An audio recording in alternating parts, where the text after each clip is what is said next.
Hello, my name is Patty, and I'm so excited to get together and jump into the Word. We are in Psalms, the book of Psalms. It's in the Old Testament. We're looking at Psalm 19. Psalm 19:1 is where we are.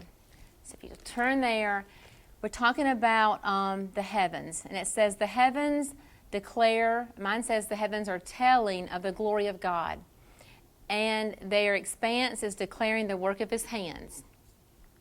It says, day to day pours forth speech, and night to night reveals knowledge. And verse 6 says, it's rising, talking about the sun, its rising is from one end of the heavens, and its circuit to the other end of them, and there is nothing hidden from its heat. Think about the prettiest sunrises or sunsets that you've seen.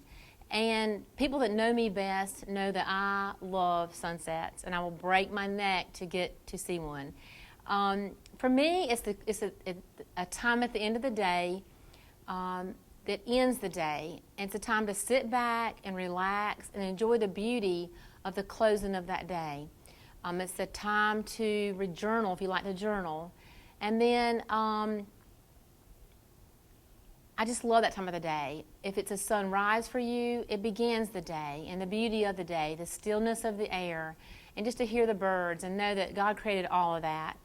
The sun, the moon, the stars, the planets, He made it all. He's our master creator.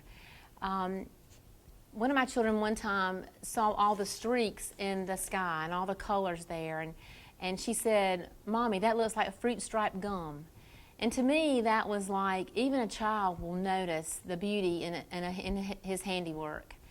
I can sit on one corner of my porch, and I can see the sun setting in the west, and at the same time, I can see the moon rising in the east. And then early in the morning, when it's still dark, I can sit in that same spot, and I can see the moon setting, and I can see the sun rising.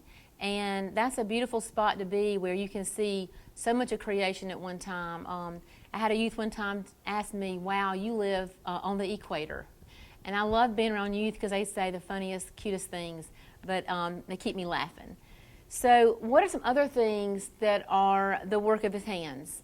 For me, I love newborn babies, just the beauty of them. And don't you just love those little tiny lips, those little dimples, that little pinky fingernail? If you just think about how tiny that little pinky fingernail is. And everything is in the right proportion. And that's the way He designed it. And as that child grows, everything grows in the right proportion. Like, we couldn't make that, we couldn't do that. But to me, that is an amazing creator that can create that. If you think about it, the Lord's hands His mighty hands have designed the large, massive oceans and the intricate work of a baby in its mom's womb. We're going to look at Psalms 139:13. If you'll turn there, a few pages over, Psalm 139:13 says, "For you created my inmost being.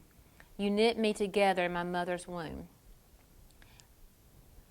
It says, "I will give thanks to you, for I am fearfully and wonderfully made. Marvelous are your works, and my soul knows it full well." To me, I just think about the oceans being large bodies of water where they roar and rush into a certain point where they stop. And a few pages over, Proverbs 8:29 says, God, He set the sea its boundaries, so the waters would not overstep His command.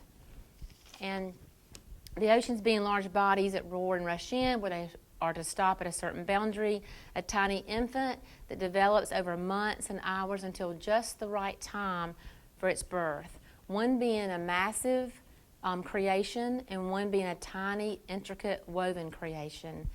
Massive or tiny, both are wonderful works of His hands. So let's challenge ourselves. What is the work of our hands?